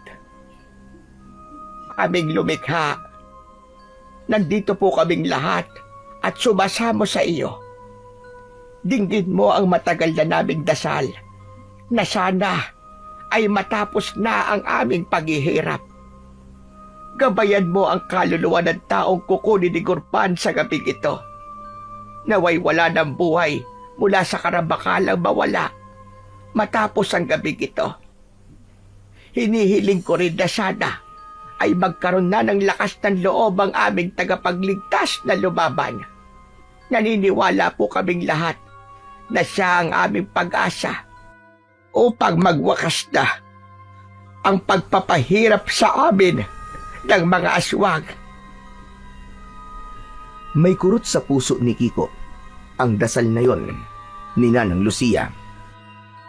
Hindi rin niya napigilang makonsensya dahil alam niya na lahat ng naroon ay umaasa na siya ang tagapagligtas, ngunit hindi siya kumikilos upang alisin ang karabakal sa kalunos-lunos nitong sitwasyon. Hindi nagtagal ay dumating na si Gurban. Agad na pinagtago ni Nanang Lucia si Kiko sa loob ng bahay nito. Muling sumilip si Kiko sa butas sa dingding upang makita niya ang mga pangyayari. Napakaraming aswang ang kasama ni Gurban. Katabi ni Nanang Lucia at Undoy ang lalaking nagpresenta na magiging alay para sa mga aswang. Nasa likod naman ng mga ito ang umiiyak na asawa at mga anak ng lalaki. Gaya ng aking sinabi, ay nandito na kami, Lucia. Bakit ang dami mong kasamang aswang? Isang buhay lang naman ang kukunin mo, Gurban. Sa tingin ko, ay hindi mo na kailangang isama pa ang iyong mga alagad. Naniniguro lang ako. Ayaw namin magtagal dito. Nais na namin kunin ang inyong alay para sa akin. Narito ang aming alay sa iyo. Kusang loob siyang sasama sa inyo.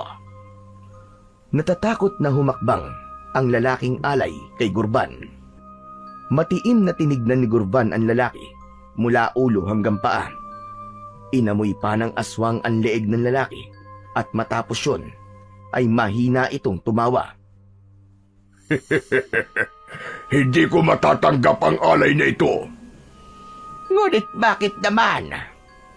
Naaamoy ko na may sakit siya at malapit nang mamatay.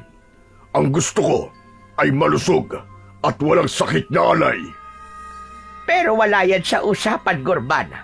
Tanggapin mo na lang ang aming alay at umalis na kayo.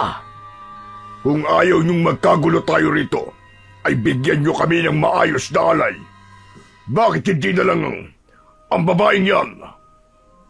Biglang hinila ni Gurban ang asawa ng lalaking iaalay sana sa gabing yun. Malakas na umiyak ang mga anak nito. Nakiusap ang lalaki kay Gurban na ito na lang ang kunin at wag na ang asawa nito. Ngunit hindi yun pinakinggan ni Gurban. Napatiim ng bagang si Kiko habang pinapanood ang tagpong yun.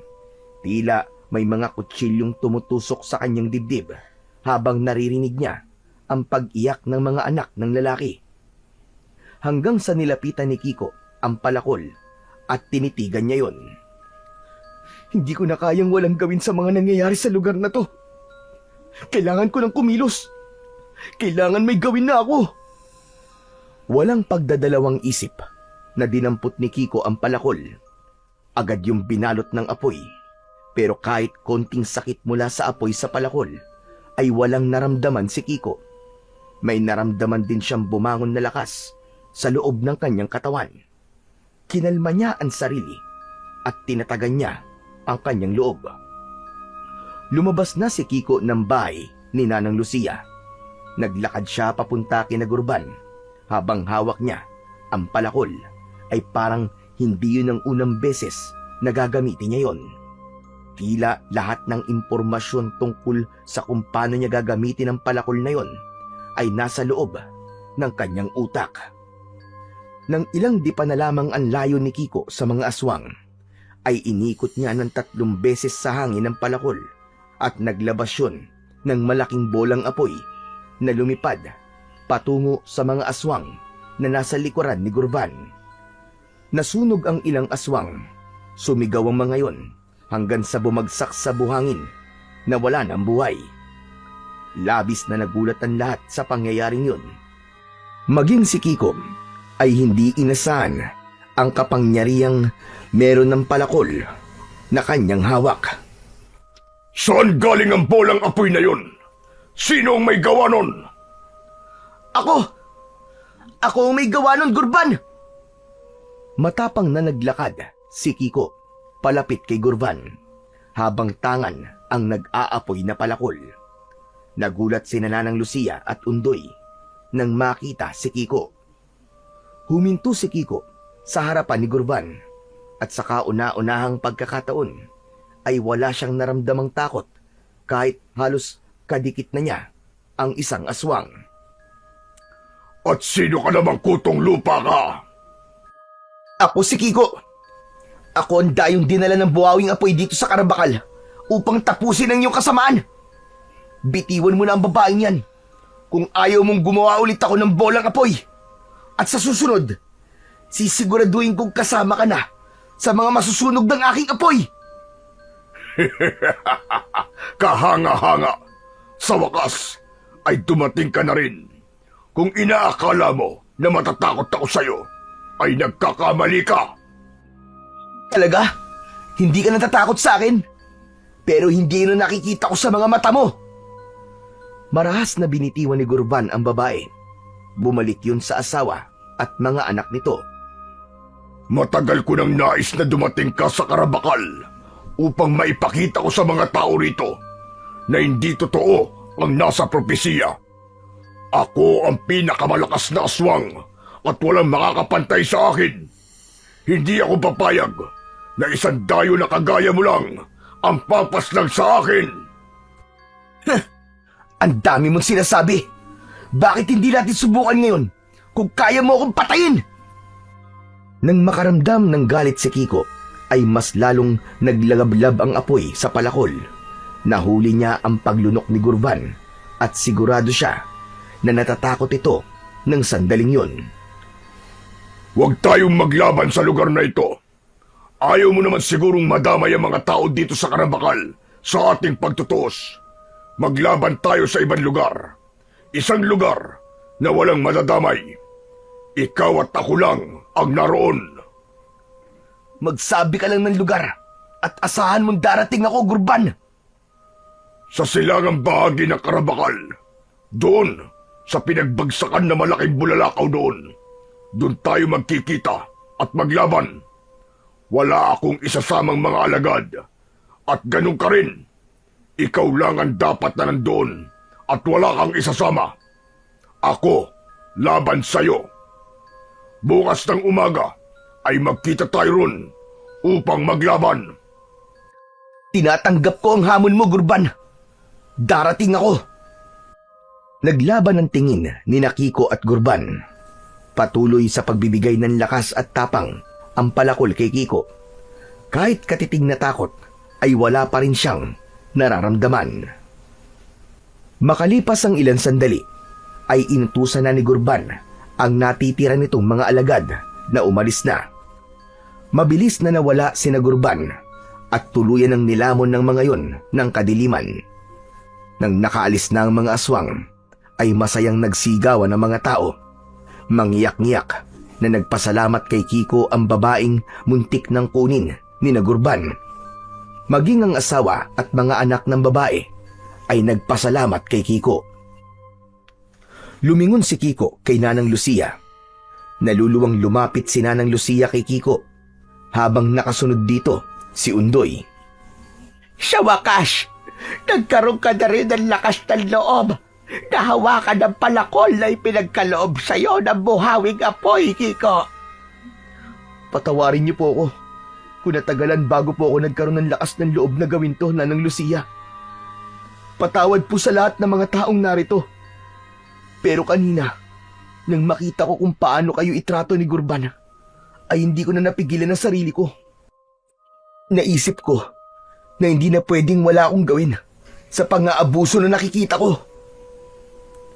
Wala kang dapat ihingi ng tawad, Kiko. Gaya na sinabi mo, ay hindi likas sa iyo ang pagiging mandirigma. Kaya naiintindihan namin kung bakit nahihirapan kang iproseso ang lahat. Pero ang hindi mo alam ay kailangan mo lang magtiwala sa tapang na nasa loob mo. At nangyari na ngayon. Unti-unti nang natutupad ang nasa propesiya. Marahang tumango si Kiko. Nang tumingin siya sa paligid, ay nakita niya na halos lahat ng mga taong naroroon ay naluluwa. Mas nag-alab ang pag-asa sa mata ng mga ito. Humarap si Kiko sa mga tao at maging siya ay naluwa na rin. Alam ko po na marami pa rin po sa inyong natatakot sa sandaling ito. Pero ipinapangako ko po sa inyong lahat na bukas, sa paghaharap po namin ni Gurban, ay matatapos na rin ang takot nyo sa kanya at sa mga alagad niyang aswang. Wala akong ibang hihilingin sa inyo, kundi ang ipagdasal nyo ang aking tagumpay. Matapos magsalita ni Kiko, ay muli siyang pinalakpakan ng mga tao. Kakaiba ang kasiyahang naramdaman ni Kiko ng mga sandaling yun. Alam niya na lahat ng naroon ay umaasa sa kanya at nangako siya sa kanyang sarili na hindi niya bibiguin ang mga ito. Makalipas ang ilang sandali, ay pumasok na si Kiko sa bahay ni Nanang Lucia. Ipinatong niya ang palakol sa lamesa. Napatingin siya sa may pinto nang pumasok si Undoy. Dire-diretsong naglakad si Undoy palapit kay Kiko. Nagpapasalamat ako sa iyo dahil nagkaroon ka na ng lakas ng loob para hawakan ng palakol na ipinagkaloob sa iyo ng buwawing apoy. Napakalaking bagay nito dahil ibig sabihin ay malapit nang matupad ang propesiyang nakita ni Apo Lauro. Ang totoo niyan, Undoy, malaki rin ang naitulong mo sa akin. Kung di mo sa akin sinabi ang masasakit na salita na dapat kong marinig, ay hindi ako matatauhan. Hindi ko mapagtatanto na may dahilan kung bakit ako ang pinili ng buwawing apoy, kahit wala akong kaalaman sa pakikipaglaban. Dagdag pa na matatakotin ako. Sa tingin ko nais ng buwawing apoy ng isang kakaibang tagapagligtas, yung hindi aakalain ng lahat na kaya niyang gawin ang tungkulin at misyon na kailangan niyang gawin. Yan din ang naisip ko nung nakilala kita. Pagpasensyaan mo na kung kailangan kong sabihin ang masasakit na salita na yon. Kinailangan kong gawin yon upang mapagtanto mo kung gaano kakatapang at kalakas. Wala yun, Undoy. Maraming salamat talaga. Pero para sa laban niyo ni Gurban bukas ng umaga, huwag kang maging kampante, Kiko. Kahit nasa iyo makapangyarihang palakol, kilala namin si Gurban. Tuso ang aswang na yun. At may hinala ko na may pinaplano siya sa inyong pagharap. Kung ano man ang pinaplano niya, ay sisiguraduhin kong hindi siya magtatagumpay. Lalo na ngayon nakita ko na kung anong kayang gawin ng palakol ko. Grabe, hindi ako makapaniwala na kaya pala nung maglabas ng apoy. Pakiramdam ko rin sinapian ako ng kung sinong magaling na mandirigma at parang kaya-kaya ko na talagang labanan si Gurban. Yan talaga ang hiwaga ng buwawing apoy. Ngunit kanina, noon ko lang nakita ang takot sa mukha ni Gurban nang makita ka niya. Alam ko na nagawa mo siya sindakin kahit hindi niya yun inamin. Kaya wag ka mag-alala, Kiko. Dahil sigurado kaming lahat dito sa Karabakal na mananalo ka sa laban mo kay Gurban. Nakangiting tumango si Kiko. Tinapik siya ni Undoy sa braso at saka ito lumabas. Naging magaan ang pakiramdam ni Kiko nang sa wakas ay nagkaayos na sila ni Undoy. Kahit ang totoo ay hindi naman pala talaga ito galit sa kanya, dahil gusto lang nito na maging matapang siya at tanggapin ang tungkulin na dapat niyang gampanan. Kinabukasan, maagang nagising si Kiko. Una niyang ginawa ay ang magdasal. Humingi siya ng gabay sa Panginoon at hiniling niya na sana kapag natapos na niya ang misyon niya sa Carabakal ay makauwi na siya sa San Roque. Kasama niyang nag-almusal sina Nanang Lucia at Undoy ng umagang yon. Habang kumakain sa labas ay itinuro ni Nanang Lucia kung saan dapat pumunta si Kiko. Oo nga pala, Kiko. Ang silangang bahagi ng Carabakal ay daroon. Kailangan mo lang maglakad ng diretso sa direksyon na yon. At kapag may nakita kang malalim na hukay, ay yun na ang pinagbagsakan ng malaking bulalakaw. Doon kayo maglalaban ni Corban. Sa aking palagay, ay aabutin ka ng 3 oras sa paglalakad. Kaya pababaunan ka namin ng tubig. Maraming salamat po sa impormasyon, Nanang Lucia. Nanang, hindi ba dapat samahan natin si Kiko? Naisip ko kasi na baka may kung anong pinaplanong hindi maganda si Gurban eh. Ngunit ang sabi ni Gurban ay silang dalawa lang ni Kiko ang maghaharap. Hindi na siguro natin kailangan samahan si Kiko. Ang gawin natin ay manatili rito at ipagdasal ang kanyang tagumpay. Tama si Nanang Lucia, Undoy. Ako na lang ang magpupunta ron. Delikado kung may sasama pa sa akin. Huwag kayong mag-alala. Babalik ako rito dala magandang balita. Ipinapangako ko na matatalo ko si Gurban sa aming laban. Matapos mag-almusal, ay kinuha na ni Kiko ang palakol. Hindi na siya nagulat at natakot nang bigla yung nag-apoy. Lumabas siya ng kubo at sumalubong sa kanya ang lahat ng tao sa Carabakal. Nasa unahan ng mga yon si Nanang Lucia at si Undoy na may hawak na isang sisidlan na gawa sa balat ng hayop. Lumapit si Kiko sa dalawa. Aalis na po ako, Nanang Lucia. Mag-iingat ka, Kiko. Hangad namin ang iyong tagumpay. At sana rin po, gaya po ng inyong sinabi nun, sa sandaling matapos ko na po ang misyon ko rito, ay makakabalik na po ako sa lugar kung saan po ako nanggaling. Yan ang sinabi sa amin noon ni Apo Lauro. At sigurado ko na mangyayari yan. Oo nga pala, Kiko. Narito yung tubig. Kakailanganin mo to dahil magiging mahaba ang iyong paglalakbay. Inabot ni Undoy kay Kiko ang sisidlan at isinukbit niya yon sa kanyang balikat.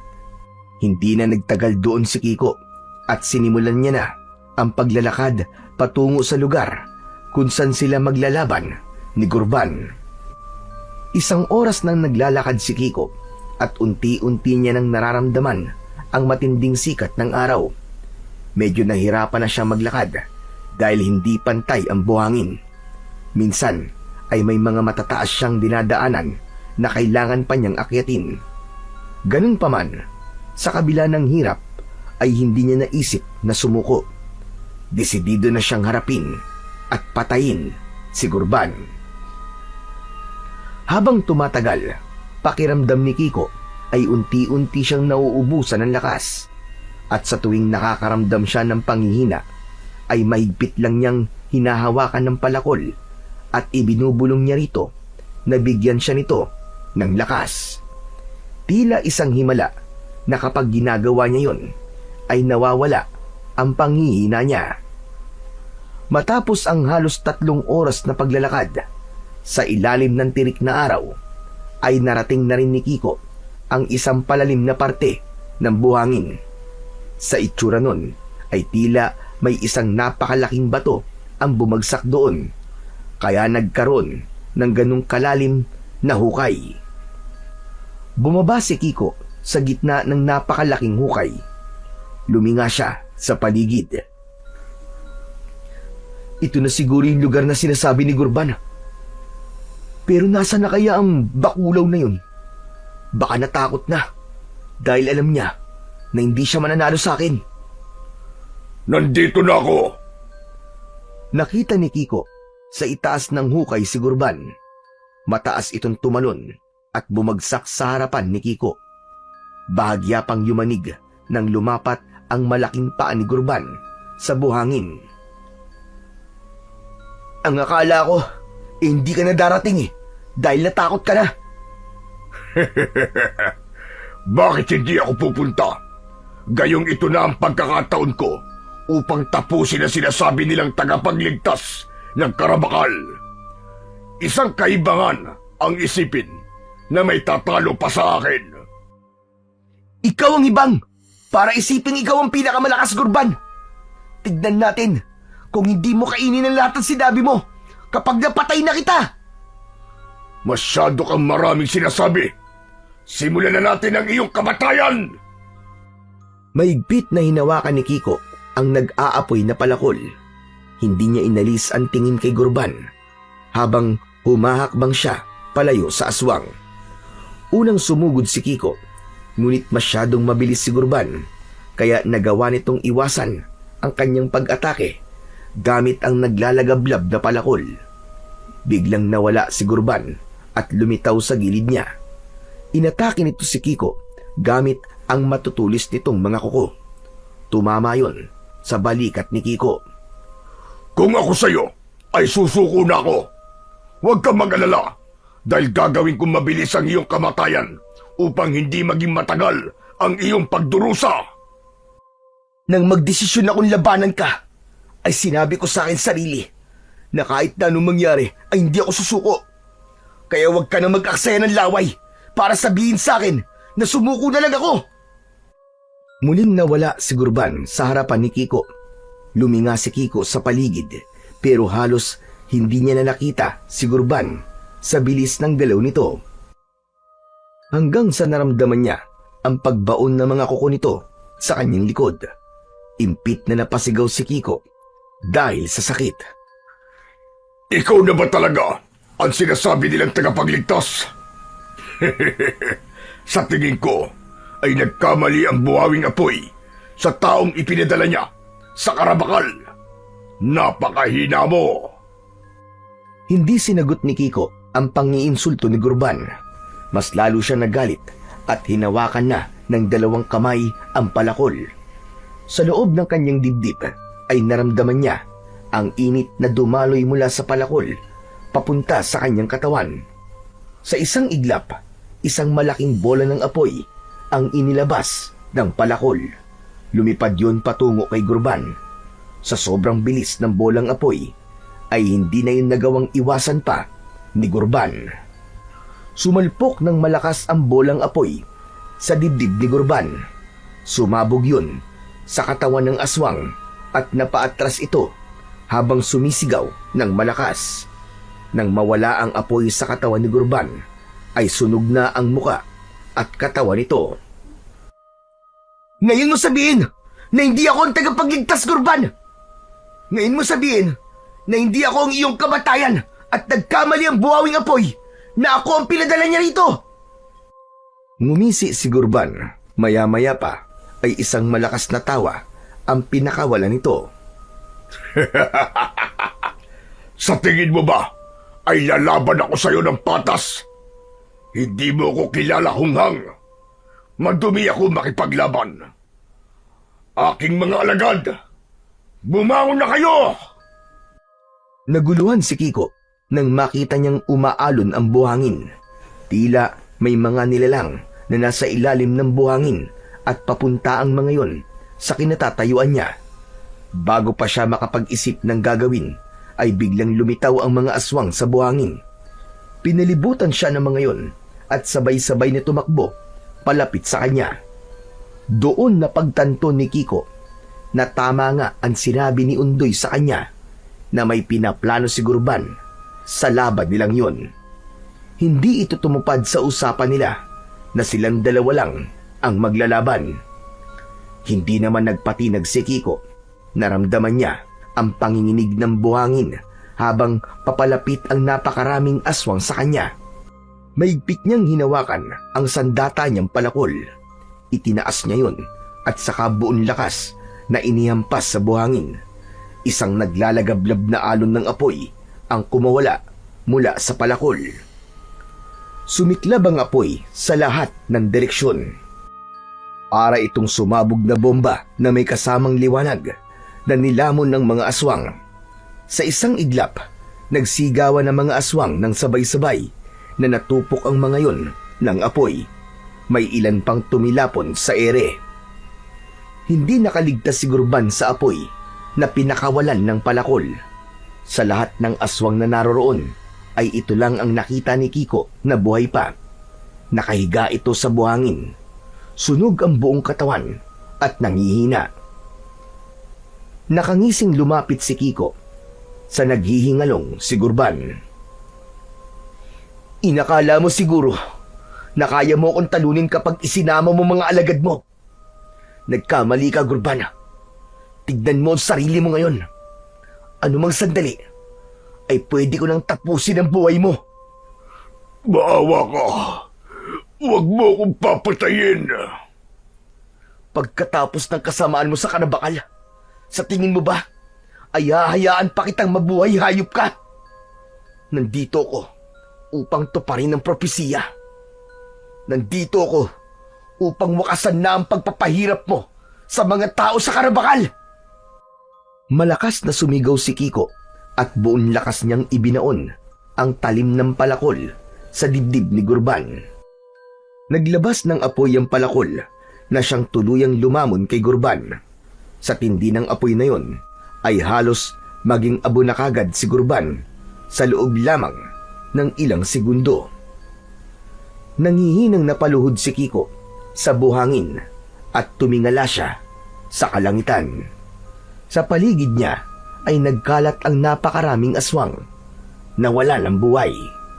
Isang malaking ngiti ang sumilay sa kanyang labi dahil hindi siya makapaniwala na ang kagaya niyang dating duwag ang tatapos sa isang napakalakas na aswang na si Gurban. Sa kabila ng mga sugat na natamo ni Kiko ay pilit pa rin siyang naglakad pabalik kina Nanang Lucia. Nang makarating siya roon ay agad siyang sinalubong ni Nanang Lucia, Undoy at ang lahat ng mga tao sa Karabakal. Baging langit! Napakarami mo sugat, Kiko! Pero kahit marami po akong sugat, Nanang, ay wala na po kayong dapat na ikatakot pa. Malaya na po kayo kay Gurban. Ang ibig mo sabihin ay natalo mo na si Gurban? Tama po kayo, Nanang Lucia. Maging ang mga alagad niya ay patay na pong lahat. Malaya na po kayo. Malaya na po ang Karabakal. Marami ang naiyak sa labis na kasiyahan sa magandang balita na dala ni Kiko. Lahat ay lumapit sa kanya upang magpasalamat. Napakasarap ng pakiramdam ni Kiko dahil yun ang unang beses na may nagawa siyang isang malaking kabutihan. Ngunit sa gitna ng kanilang kasiyahan ay nakita nila sa hindi kalayuan ang paparating na dambuhalang buwawing apoy.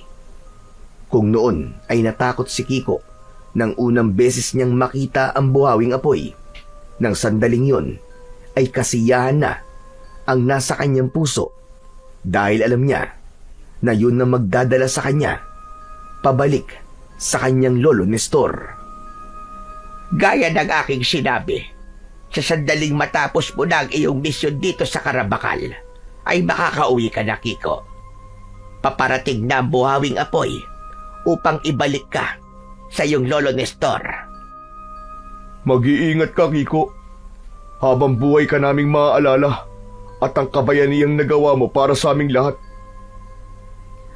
Maraming salamat din sa inyo. Kung di ako napunta sa lugar na to at di kayo nakilala, ay hindi ko mailalabas ang tapang na natutulog lang pala sa loob ko. Naluluwang niyakap ni Kiko sina Nanang Lucia at Undoy. Kahit hindi sila gaanong matagal na nagsama, ay napalapit na siya sa dalawa. Makalipas ang ilang sandali, ay ilang metro na lamang ang layo ng buhawing apoy. Naglakad na si Kiko palapit sa buhawi At bago siya nagpalamon sa buhawing apoy, ay humarap muna siya sa mga tao sa karabakal at kumaway.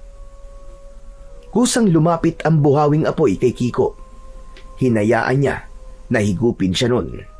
Nagpaikot-ikot siya sa loob ng buhawi hanggang sa unti-unti siyang nawalan ng malay.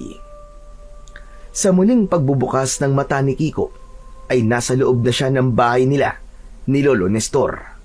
Nakahiga siya sa banig at umaga na ng sandaling yon. Agad niyang pinakiramdaman ang kanyang sarili at napagtanto niya na naglaho ang mga sugat niya sa katawan. Maya-maya pa ay pumasok si Lolo Nestor at napangiti ito nang makita siya. Agad na lumapit ang matanda kay Kiko.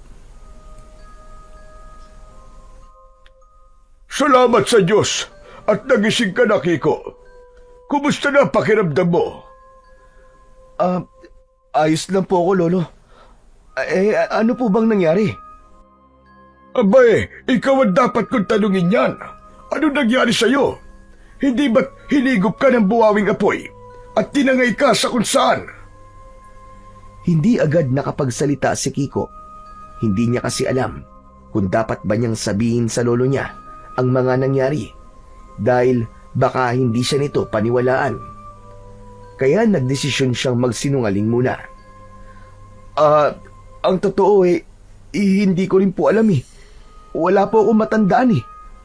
Teka, paano po pala ako nakauwi rito? Yan ang hindi ko rin alam, Apo. Kaninang madaling araw ay nakita kitang nakaandusay sa labas ng ating bahay.